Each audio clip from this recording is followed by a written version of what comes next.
Hello दोस्तों, कैसे हो आप सभी। आई होप कि आप बहुत ही बढ़िया होंगे। दोस्तों, आज के इस वीडियो में हम बात करने वाले हैं एंजाइना पेक्टोरिस के बारे में। तो एंजाइना पेक्टोरिस क्या होता है, इसकी डेफिनेशन क्या है, एंड देन इसके क्लिनिकल मैनिफेस्टेशन क्या हैं, इसके डायग्नोस्टिक एवेल्यूएशन क्या हैं, एंड नर्सिंग मैनेजमेंट क्या है। तो इन सभी के बारे में आज हम देखने वाले हैं। दोस्तों, यदि आपने अभी तक हमारे चैनल को सब्सक्राइब नहीं किया है तो हमारे चैनल को सब्सक्राइब करें, क्योंकि हमारे इस यूट्यूब चैनल पर आपको नर्सिंग के जो भी सब्जेक्ट हैं उनके सभी को लेक्चर रिकॉर्डेड फॉर्म में मिलने वाले हैं। तो चलिए दोस्तों, स्टार्ट करते हैं। तो सबसे पहले देखते हैं एंजाइना पेक्टोरिस है वो क्या होता है। तो एंजाइना पेक्टोरिस क्या है दोस्तों, ये एक चेस्ट पेन है जो कि किससे होता है, ये क्यों होता है। ये होता है दोस्तों इनएडिक्वेट ब्लड एंड ऑक्सीजन सप्लाई से होता है। किसकी, हार्ट मसल्स में जब इनएडिक्वेट ब्लड और ऑक्सीजन की सप्लाई होती है तो उससे क्या होता है दोस्तों, चेस्ट पेन होता है, और उसी को हम क्या बोलते हैं, एंजाइना पेक्टोरिस बोलते हैं। ये commonly narrowing of the coronary artery, इसमें कौन सी आर्टरी की नैरोइंग होती है, तो दोस्तों कोरोनरी आर्टरी है उसकी नैरोइंग है वो होती है। इसके बाद में अब हम देखते हैं दोस्तों इसकी डेफिनेशन के बारे में। तो इसकी डेफिनेशन क्या है, तो इसकी डेफिनेशन है angina pectoris is a clinical syndrome characterized by chest pain or discomfort caused temporary myocardial ischemia due to an adequate supply of oxygen to the heart muscles। तो इसमें क्या होता है दोस्तों, इसमें ये एक इस्चेमिक डिजीज़ है। सीधी सी बात है, एक इस्चेमिक डिजीज़ है, क्योंकि इसमें जब ब्लड सप्लाई है वो कम हो जाएगी तो उससे हाइपोक्सिया होगा, और हाइपोक्सिया होने से चेस्ट पेन है वो इंक्रीज़ होगा। तो अब देखते हैं दोस्तों हम, ये देखिए दोस्तों, यहाँ पे आपको इमेज में दिखाया गया है कि जो एंजाइना पेक्टोरिस है वो कैसे क्या होता है इसमें। तो दोस्तों यहाँ पे जो आपको इमेज दिख रही है इसमें दोस्तों, यहाँ पे ये प्लग का फॉर्मेशन आपको दिख रहा होगा दोस्तों, जो कि एरिथ्रोस्क्लेरोसिस है।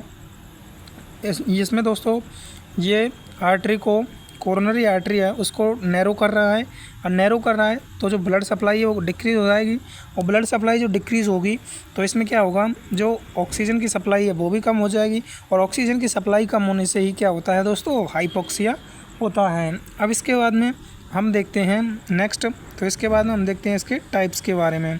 तो एंजाइना जो पेक्टोरिस है वो दोस्तों 4 प्रकार का होता है mainly, stable angina, unstable angina, variant angina और माइक्रोवेस्कुलर एंजाइना। सबसे पहले हम देखते हैं दोस्तों स्टेबल एंजाइना। स्टेबल एंजाइना क्या होता है दोस्तों, तो इसमें क्या होता है उसको देखते हैं।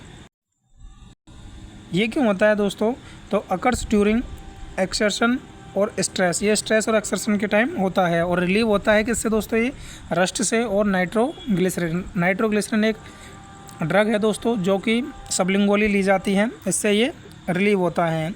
अगला है वो है अनस्टेबल एंजाइना। अब अनस्टेबल एंजाइना क्या होता है दोस्तों, ये सडनली होता है, मे अकर एट रेस्ट, ये रेस्ट से भी कम हो सकता है, एज अ मेडिकल इमरजेंसी। और ये क्या है दोस्तों, एक मेडिकल इमरजेंसी है। इसके बाद में जो नेक्स्ट टाइप है वो है वेरिएंट एंजाइना। अब वेरिएंट एंजाइना है वो केस्ड by temporary coronary artery spasm. अब ये क्यों होता है दोस्तों, इसमें जो कोरोनरी आर्टरी है उसमें क्या होता है, तो जो कोरोनरी आर्टरी है उसमें टेम्परेरी स्पाज्म है वो होते हैं, यूजुअली अकरिंग एट रेस्ट, और रेस्ट से ये कम होता है। इसके बाद में नेक्स्ट है वो है माइक्रोवेस्कुलर एंजाइना।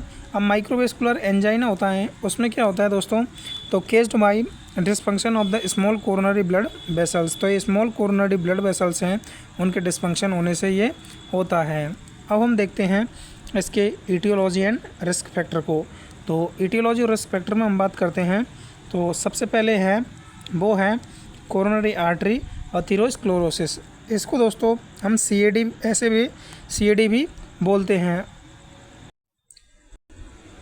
इसे हम CAD भी बोलते हैं, CAD क्या होता है दोस्तों, ये मोस्ट कॉमन कॉज है किसका, एंजाइना पेक्टोरिस का। इसके बाद में जो नेक्स्ट है वो है कोरोनरी आर्टरी स्पाज्म। अब कोरोनरी आर्टरी स्पाज्म है उसमें क्या होता है दोस्तों, जो कोरोनरी आर्टरी होती है वो नैरोइंग हो जाती है। एंड देन थर्ड है वो है कोरोनरी आर्टरी थ्रोम्बोसिस। इसमें क्या होता है, जो blood clot reduce coronary blood flow, इसमें जो ब्लड का क्लॉट है वो कोरोनरी आर्टरी में बाधा उत्पन्न करता है, किसमें, ब्लड के फ्लो में। इसके बाद में जो फोर्थ है वो है एरोटिक स्टेनोसिस। इसमें क्या होता है दोस्तों, जो एरोटिक वाल्व हैं उन पे इन्फ्लामेशन आ जाती है, जिससे वो प्रॉपर ब्लड सप्लाई है वो नहीं हो पाती है। किससे, तो इसमें दोस्तों जो लेफ़्ट वेंट्रिकल होता है उससे अरोटा में जो प्रॉपर ब्लड सप्लाई है वो नहीं हो पाती है। क्योंकि दोस्तों ये हार्ट है अपना, ये हार्ट के 4 चैम्बर हैं, जिसमें ये राइट एट्रिया है, ये लेफ़्ट एट्रिया है, ये राइट वेंट्रिकुलर है एंड ये लेफ़्ट वेंट्रिकल है। एंड देन इससे ये निकल रही है दोस्तों यहाँ पे अरोटा, ये यहाँ पे अरोटा है वो निकल रही है। अब अरोटा में यहाँ पे जो बाल होते हैं दोस्तों, तो ये बालों में क्या आ जाती है दोस्तों, इन्फ्लामेशन हो जाती है या इनमें ये नैरोइंग हो जाते हैं। कॉमन बात ये है, ये नैरोइंग हो जाते हैं। अब इनके नैरोइंग होने से क्या होगा, जो अरोटा में ब्लड जाएगा वो उसका लेवल है वो डिक्रीज़ हो जाएगा, तो इसकी वजह से। एंड देन अगला है वो है सीवियर अनीमिया। सीवियर अनीमिया होता है दोस्तों, उससे क्या होता है, decrease oxygen supply to the myocardium. इससे ऑक्सीजन की सप्लाई है वो डिक्रीज हो जाती है। एंड देन इसके बाद में अब हम देखते हैं हाइपोक्सिया। हाइपोक्सिया में क्या होता है, reduce oxygen availability to the muscles, heart muscles. इसमें हार्ट मसल्स को जो ऑक्सीजन की अवेलेबिलिटी है वो कम हो जाती है। और हम देखते हैं दोस्तों इसकी पैथोफिजियो को। तो इसकी पैथोफिजियोलॉजी में हम बात करते हैं, तो सबसे पहले कोरोनरी आर्टरी नैरोइंग होगी, स्पाज्म हो जाएंगे उसमें। और स्पाज्म होने से क्या होगा दोस्तों, सीधी सी बात है, स्पाज्म होगा तो ब्लड फ्लो है वो डिक्रीज़ होगा। और जब कोई भी चीज़ है ब्लड फ्लो डिक्रीज़ होगा तो ब्लड में क्या है दोस्तों, ऑक्सीजन है, तो ऑक्सीजन भी डिक्रीज़ हो जाएगी। अब ऑक्सीजन डिक्रीज़ हो गई तो ऑक्सीजन की जो डिमांड है, सप्लाई है वो कम हो गई, जिससे मायोकार्डियल में इस्चेमिया हो गया, यानी कि ऑक्सीजन की कमी हो गई। अब ऑक्सीजन की जो कमी हो गई तो क्या हुआ दोस्तों, जब ऑक्सीजन की कमी हो गई तो एनारोबिक मेटाबॉलिज्म हुआ, जिससे लैक्टिक एसिड एक्यूमुलेशन हो गया। एनारोबिक जो मेटाबॉलिज्म होता है वो, उसमें ऑक्सीजन की प्रेजेंस है वो ज़रूरी नहीं होती है। तो यहाँ किसका फॉर्मेशन हुआ, लैक्टिक एसिड का।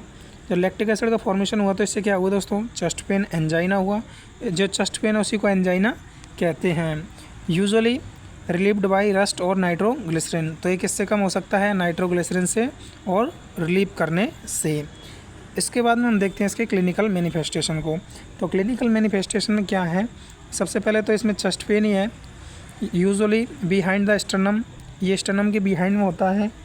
एंड नेक्स्ट है वो है pain radiate to left arm.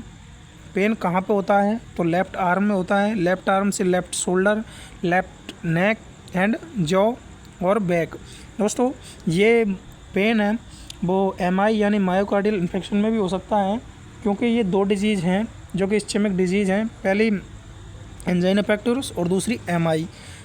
दोस्तों जो MI ये एंजाइना है, ये इसका पेन है वो कंट्रोल नहीं होता है, तो वो किस में चेंज हो जाता है, वो MI में चेंज हो जाता है। इसके बाद में नेक्स्ट है वो है शॉर्टनेस ऑफ ब्रीथ, जिसे हम डिस्पनिया कहते हैं।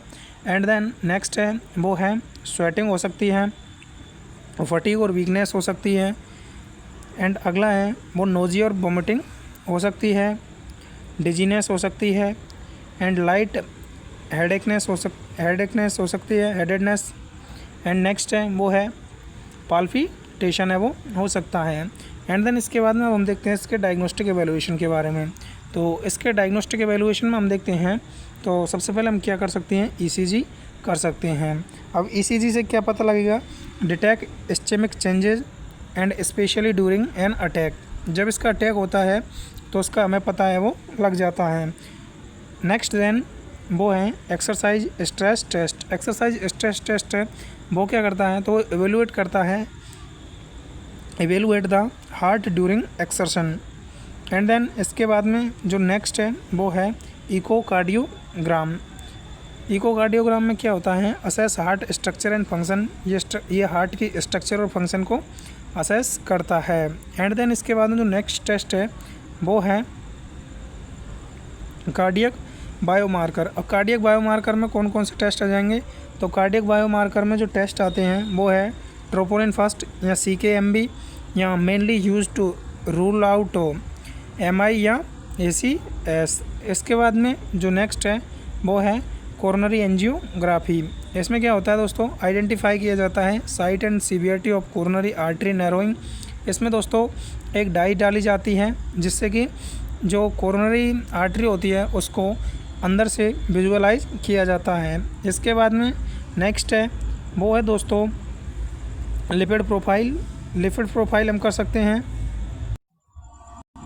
लिपिड प्रोफाइल है वो हम कर सकते हैं। लिपिड प्रोफाइल में क्या होता है, check cholesterol and triglyceride का लेवल है उसको हम चेक कर सकते हैं। एंड नेक्स्ट है वो है ब्लड ग्लूकोज या HbA फर्स्ट C, जो इवेलुएट करता है diabetic as risk factor, diabetes and risk factor को। इसके बाद में हम देखते हैं इसका मैनेजमेंट। तो मैनेजमेंट में सबसे पहले हम देखते हैं मेडिकल मैनेजमेंट। अब मेडिकल मैनेजमेंट में हम पेशेंट को क्या प्रोवाइड करेंगे, तो सबसे पहले हम प्रोवाइड करेंगे पेशेंट को rest, stop activity during an anginal attack. Rest क्यों करेंगे, क्योंकि stop activity during an anginal attack, जब एंजाइना का अटैक होता है तो पेशेंट को रेस्ट देने से वो कम हो जाता है। एंड देन नाइट्रोग्लिसरीन, नाइट्रोग्लिसरीन क्या करता है दोस्तों, नाइट्रोग्लिसरीन रिलीव करता है एक्यूट चेस्ट पेन में। एंड देन इसके बाद में जो नेक्स्ट है वो है बीटा ब्लॉकर्स। तो बीटा ब्लॉकर्स क्या करेंगे, बीटा ब्लॉकर्स करेंगे दोस्तों reduce heart rate and myocardial oxygen demand. And then इसके बाद में जो नेक्स्ट ड्रग हम देंगे वो देंगे दोस्तों कैल्शियम चैनल ब्लॉकर। अब कैल्शियम चैनल ब्लॉकर क्या करेंगे यहाँ पे, तो जो कैल्शियम चैनल ब्लॉकर्स होते हैं वो रिड्यूस करेंगे coronary spasm and cardiac workload. And then इसके बाद में हम कौन से ड्रग प्रोवाइड कर सकते हैं, तो इसके बाद में हम एंटी प्लेटलेट ड्रग्स दे सकते हैं। और एंटी प्लेटलेट ड्रग्स में कौन कौन से आते हैं, एस्प्रिन दे सकते हैं। अब एस्प्रिन क्या करता है दोस्तों, एस्प्रिन है वो प्रिवेंट करता है थ्रोम्बस फॉर्मेशन को। इसके बाद में हम स्टेटिन्स दे सकते हैं। स्टेटिन्स है वो क्या करती हैं दोस्तों, तो ये क्या करती हैं, लोअर करती हैं कोलेस्ट्रॉल एंड स्लो एथेरोस्क्लेरोसिस। दोस्तों ये स्टेटिन होती हैं, ये लिपिड लेवल होता है उसको कम करती हैं, जबकि एंटी प्लेटलेट ड्रग होती हैं वो प्लेटलेट का जो क्लॉट बनता है उसको कम करती हैं। एंड देन इसके बाद में नेक्स्ट बात करते हैं हम, तो नेक्स्ट बात करते हैं AC इनहिबिटर्स की या ARBS। AC इनहिबिटर क्या होती हैं दोस्तों, एंजियोटेंसिन कन्वर्टिंग एंजाइम। तो एंजियोटेंसिन कन्वर्टिंग एंजाइम है वो फर्स्ट होता है, उसको सेकंड में चेंज होने से रोकती हैं, जो कि जिसमें कि यूज्ड व्हेन हाइपरटेंशन, डायबिटीज़ और कार्डियक डिस्फंक्शन में ये यूज़ होती हैं। इसके बाद में लाइफस्टाइल मॉडिफिकेशन। अब लाइफस्टाइल में कौन कौन से मॉडिफिकेशन कर सकते हैं, तो स्टॉप स्मोकिंग कर सकते हैं, हेल्दी डाइट ले सकते हैं, एक्सरसाइज कर सकते हैं एंड वेट कंट्रोल कर सकते हैं। इसके बाद में जो नेक्स्ट है वो है दोस्तों सर्जिकल मैनेजमेंट। तो जो सर्जिकल मैनेजमेंट होता है इसमें हम क्या कर सकते हैं, तो सर्जिकल मैनेजमेंट में हम PCI कर सकते हैं, परक्यूटेनियस कोरोनरी इंटरवेंशन, जो कि blocked coronary artery is open using balloon angioplasty, stent placement. इसमें क्या होता है दोस्तों, बलून एंजियोग्राफी होती है और एक स्टेंट का प्लेसमेंट किया जाता है दोस्तों, जो कि एंजाइना पेक्टोरिस और MI मायोकार्डियल इन्फेक्शन में सर्जिकल मैनेजमेंट सेम है बिल्कुल। उसमें भी PCI है, percutaneous coronary intervention, and CABG उसमें भी है, एंड देन इसमें भी है coronary artery bypass grafting. And then इसके बाद में हम देखते हैं दोस्तों, तो वो है नर्सिंग मैनेजमेंट। अब नर्सिंग मैनेजमेंट हम क्या कर सकते हैं, तो नर्सिंग मैनेजमेंट में दोस्तों पेन का जो लेवल है उसको असेस कर सकते हैं। अब असेस कैसे करेंगे दोस्तों, नॉर्मल पेन भी होता है और एंजाइना पेन भी होता है। तो एंजाइना पेन में स्पेशली क्या असेस करेंगे, उसकी location, severity, duration, radiation and precipitating factors, इनको हम क्या करेंगे, उनको उसमें असेस करेंगे। And then provide rest, patient उसको रेस्ट प्रोवाइड करेंगे, keep patient on bed rest and reduce physical activity, उसकी जो भी फिजिकल एक्टिविटी है उनको कम करेंगे एंड पेशेंट को बेड रेस्ट प्रोवाइड करेंगे। एंड देन इसके बाद हम बात करते हैं दोस्तों पोजीशन कैसी देंगे पेशेंट को। तो पेशेंट को हम पोजीशन है तो place in semi Fowler position to reduce cardiac workload. तो दोस्तों हम पेशेंट को सेमी फाउलर पोजीशन देंगे। सेमी फाउलर पोजीशन देने से क्या होता है कि जो कार्डियक वर्कलोड है वो रिड्यूस होता है। इसके बाद में हम ऑक्सीजन एडमिनिस्ट्रेशन करेंगे। हम ऑक्सीजन एडमिनिस्ट्रेशन क्यों करेंगे दोस्तों, क्योंकि पेशेंट में इस्चेमिया हुआ है, इस्चेमिया से ऑक्सीजन की कमी हुई है, यानी कि हाइपोक्सिया हुआ है। अब हाइपोक्सिया हुआ है तो हम उसको ऑक्सीजन देंगे, ऑब्वियसली बात है। तो पेशेंट को गिव ऑक्सीजन इफ़ हाइपोक्सेमिया और रेस्पिरेटरी डिस्ट्रेस इज़ प्रेजेंट। यदि पेशेंट में रेस्पिरेटरी डिस्ट्रेस प्रेजेंट है तो उसको ऑक्सीजन हम देंगे। इसके बाद में administration medication as prescriptive, specially nitroglycerin and antiplatelets and other anti anginal drugs. And जो सभी एंटी एंजाइनल ड्रग्स हैं जो कि मैंने आपको ऊपर बताए थे, जैसे बीटा ब्लॉकर्स है, कैल्शियम चैनल ब्लॉकर्स है, एंड लिपिड को कम करने वाले ड्रग्स हैं, एंड एंटीप्लेटलेट ड्रग्स हैं, एंड नाइट्रेट्स हैं जिसमें नाइट्रोग्लिसरिन है, आइसोसोर्बाइड डाइनाइट्रेट एंड आइसोसोर्बाइड मोनोनाइट्रेट जो ड्रग्स हैं उनको हम पेशेंट को प्रोवाइड है वो करेंगे। इसके बाद में अब हम देखते हैं दोस्तों नेक्स्ट। तो नेक्स्ट है इसमें दोस्तों नर्सिंग मैनेजमेंट में मॉनिटर वाइटल साइन। वाइटल में क्या कर सकते हैं दोस्तों, BP, pulse, respiration and SpO2। इसके बाद में मॉनिटर ECG। ECG में क्या होता है दोस्तों, तो ऑब्जर्व फॉर इस्चेमिक चेंजेज और अरिथमियाज। इसमें क्या होता है दोस्तों, इस्चेमिक जो चेंजेस होते हैं उनके हिसाब से, एंड अरिथमिया होता है तो उसमें भी हम देख सकते हैं। अगला है वो है reduce anxiety, keep the patient calm and provide reassurance. इसके बाद में है avoid triggers, prevent excessive exertion, cold exposure, heavy meals and emotional stress. इसके बाद में जो नेक्स्ट है वो है पेशेंट एजुकेशन। तो पेशेंट को एजुकेट हम कर सकते हैं।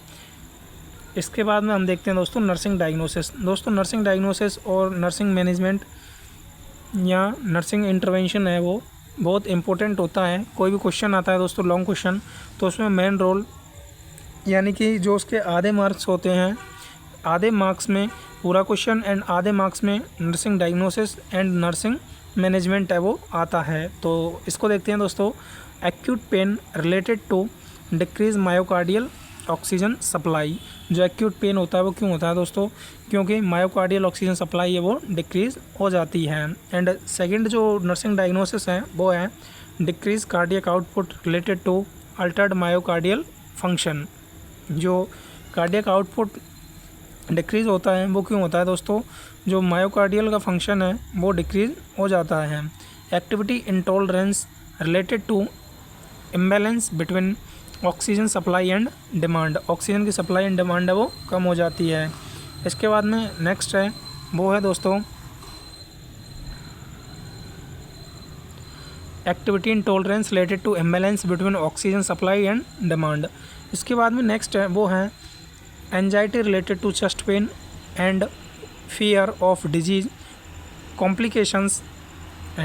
इसके बाद में जो नेक्स्ट है वो है deficient knowledge related to lack of information about disease, medication and lifestyle modification.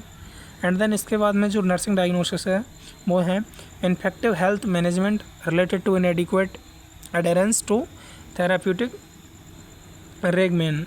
And then इसके बाद में दोस्तों हम देखते हैं डाइटरी मैनेजमेंट।